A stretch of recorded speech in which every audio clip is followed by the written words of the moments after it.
Organizational structure, I've found, is absolutely critical to the success of your staff. It tells people what they're supposed to be good at. It determines their biases. It establishes their relationships with one another.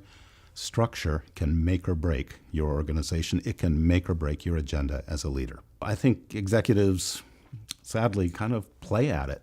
They don't understand that structure is a science, so they'll make one change that may fix one problem, and they'll create 10 other problems. There are executives who will design structure around the incumbent personalities, and of course, when anyone changes jobs, you've got to restructure again.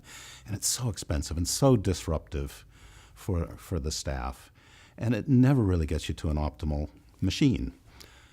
I think the science of structure that I've been studying these 30 years is critical to breaking that pendulum swing from this to that and establishing a structure that can, in theory, evolve naturally over time. But the basic tenets of the structure should be able to last a lifetime. Some of us have worked for organizations where the top executive had a very simple solution for organizational structure. Just hire the best people and let them run.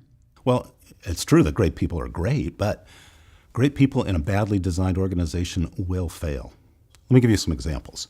Let's say you've got overlapping domains. That is, the structure is designed so that two or more groups are doing kind of the same thing. What you're doing is paying your leaders to compete with one another. The stronger the talent, the more intense the infighting. Or here's another example.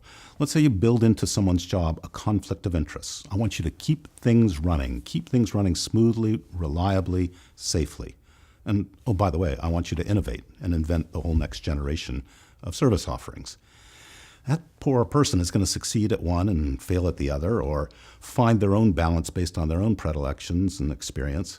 But even if they do a mediocre job at both, it may or may not be the right balance for your organization. That's just an unhealthy job.